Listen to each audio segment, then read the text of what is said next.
وقل رب زدني علما. Écrivez les frères et sœurs, Allah subhanahu wa ta'ala, il a créé l'être humain. خلق الله الإنسان بطبيعة خاصة. Allah subhanahu wa ta'ala, il a créé l'homme avec une nature qui le distingue du reste de la création. Notez, Allah subhanahu wa ta'ala, il a créé l'homme, il a créé l'être humain avec une nature qui le distingue du reste de la création. Allah subhanahu wa ta'ala, il a créé l'être humain avec une nature qui le distingue de la création. C'est quoi ces natures-là qui le distinguent de la création? Il y a parmi ces choses-là, il y a deux choses. La première chose, c'est al-aqlu, la raison. Al-aqlu, qui est la raison. Ça, c'est une des premières choses qu'Allah subhanahu wa ta'ala, il a distingué l'être humain des autres créations et des autres créatures. Al-aqlu wa thani al-ikhtiyaru. La deuxième chose, c'est le choix. Allah, il a donné à l'être humain le choix. Allah, il a donné le choix, contrairement à d'autres créatures. Allah subhanahu wa ta'ala, il a distingué l'être humain de ces deux choses-là, qui est al-aqlu, qui est la raison, wal-ikhtiyaru, et Allah, il lui a donné le choix à l'être humain. C'est-à-dire, Allah subhanahu wa ta'ala, il a donné le choix à l'être humain d'emprunter la voie qu'il souhaite. Allah subhanahu wa ta'ala, il a donné à l'être humain le choix d'emprunter la voie qu'il souhaite. S'il veut emprunter le chemin du bien, alhamdulillah. S'il veut emprunter le chemin du mal, c'est lui-même qui l'aura choisi. Donc Allah subhanahu wa ta'ala, il lui a donné le choix, il lui a donné le libre arbitre. Il peut choisir le bien ou le mal. C'est lui qui choisit la voie qu'il veut emprunter. Jamil. Mais malgré tout cela, notez, malgré tout cela, Allah subhanahu wa ta'ala, il ne l'a pas abandonné. Allah subhanahu wa ta'ala, il ne l'a pas laissé sans l'orienter. Malgré qu'il l'a créé, il a donné la raison, il lui a donné le choix, mais avec tout cela, tellement Allah subhanahu wa ta'ala, il nous veut du bien, Allah subhanahu wa ta'ala, l'être humain, il ne l'a pas laissé sans l'orienter. Il nous a montré le chemin qui mène au bien, le chemin du bien et qui mène au paradis, et il nous a montré le chemin du mal et le chemin qui mène en enfer. Malgré qu'Allah nous a donné la raison, Allah subhanahu wa ta'ala nous a donné le choix, mais avec tout cela, il ne nous a pas laissé sans orientation. Allah subhanahu wa ta'ala, il nous a montré le chemin du bien, qui est le chemin qui mène au paradis. C'est pour cela qu'il a envoyé les prophètes et les messagers, et il a fait descendre les livres saints. C'est pourquoi? C'est pour nous encourager à emprunter le chemin qui mène au bien, et c'est pour nous mettre en garde contre les voies de la perdition.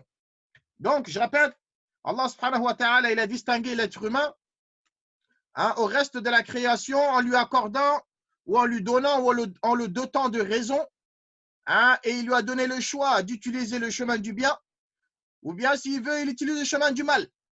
Mais avec tout cela, Allah subhanahu wa ta'ala, par sa grâce et sa miséricorde, il n'a pas laissé l'être humain comme ça, comme un animal. Là, il l'a orienté. Voilà le chemin du bien, emprunte ce chemin-là.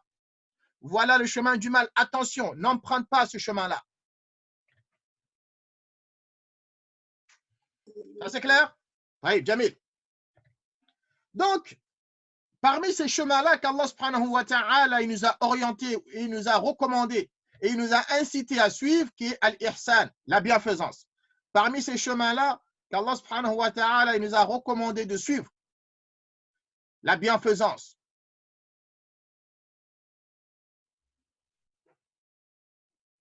Et la bienfaisance, ça fait partie du bon comportement et de bonne qualité que l'islam nous a encouragé à avoir.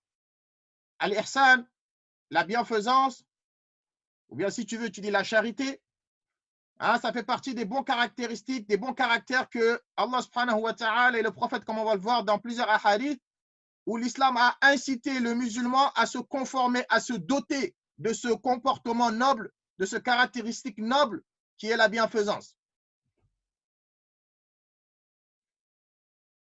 Ce bon comportement-là, ce comportement noble qui est al-ihsan, l'islam nous y invite, l'islam nous y encourage de se doter de ce noble comportement qui est l'ihsan. Et comme je vous l'avais dit la semaine dernière, c'est un comportement qui est très, très difficile à atteindre.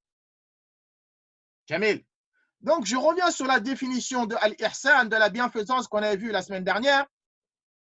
On avait dit qu'al-ihsan, c'était de maîtriser le travail, de maîtriser quelque chose, de le faire correctement, d'y fournir des efforts pour que la chose elle soit faite correctement. On avait vu ça la semaine dernière dans la définition d'al-ihsan.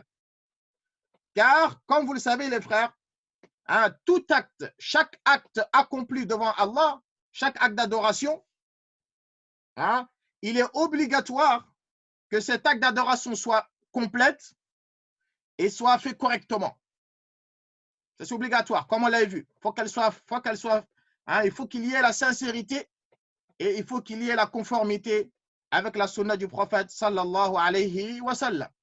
On avait détaillé ça la semaine dernière. Voyez, Inch'Allah, maintenant on va continuer. Notez les frères et sœurs dans la sourate 16, verset 90. Écoutez bien les frères et sœurs. Comme je vous l'ai dit à chaque fois, les versets qu'on récite là, méditons-les, écrivez-les, et ensuite après le cours pendant la semaine, prenez votre Coran et regardez l'interprétation de ces versets-là. C'est très très important. Écoutez bien. Et ce verset-là, souvent vous l'entendez souvent le vendredi. En général, les imams, souvent chaque vendredi ou plusieurs vendredis, ils citent ce verset-là. Allah subhanahu wa ta'ala nous dit dans Surat An-Nahl, la sourate les abeilles, Inna Allah ya'muru bil 'adli wal ihsani wa ita'i dhil qurba wa yanha 'anil fahsha'i wal munkari wal baghi ya'idhukum la'allakum tadhakkarun. Inna Allah ya'muru bil 'adli. Allah subhanahu wa ta'ala, il vous recommande l'équité. Il vous recommande la justice, d'être juste. Wal-'adl, l'équité et la justice, premièrement d'être juste envers Allah subhanahu wa ta'ala, de lui donner son droit qui est l'unicité, at-tawhid.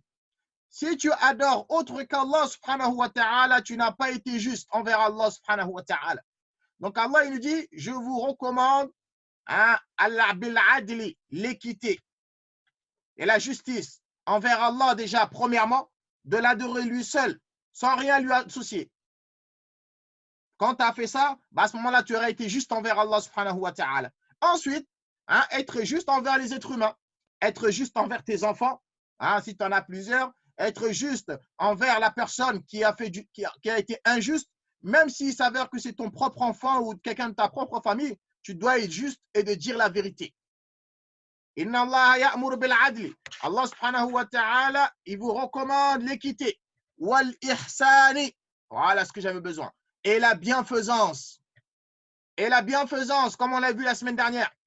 C'est-à-dire le fait de rendre le mal par le bien. Le fait de faire du bien. Le fait de faire encore mieux que ce qu'on t'a fait si on t'a fait du bien. Et le fait de ne pas rendre le mal par le mal. Allah il a dit, je vous recommande l'équité wal ihsan. Et je vous recommande la bienfaisance. Wa ita'i dhil qurba. Et je vous recommande l'assistance aux proches. De relier les liens de parenté. Même si certains gens de ta famille sont méchants. Même si certains gens de ta famille sont mauvais. Même si certaines personnes de ta famille te rabaissent ou ils te critiquent. Ala kulli hal, toi fais ton devoir. Toi fais ton devoir. Wa yanha 'anil fahsha'i. Et Allah subhanahu wa ta'ala, il vous interdit la turpitude. Wal munkari. Et Allah subhanahu wa ta'ala, il vous interdit les actes répréhensibles. Wal baghi. Et Allah, il vous interdit la rébellion et la transgression. Ya'idhukum. Allah, il vous exhorte. La'allakum tadhakkarun. Afin que vous vous souveniez.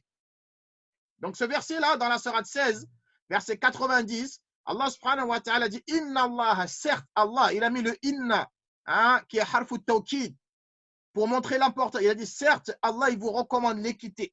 Allah, il vous recommande la bienfaisance. Allah, il vous recommande subhanahu wa ta'ala l'assistance de vos proches, de relier les liens de parenté. Wa yanha 'anil fahsha. Et Allah, il vous interdit la turpitude, l'homosexualité, la fornication, il a akhiri, wal munkar et toutes les choses mauvaises, wal bari, la transgression, de transgresser les limites, et la rébellion. Allah, il a dit, ya'idhukum.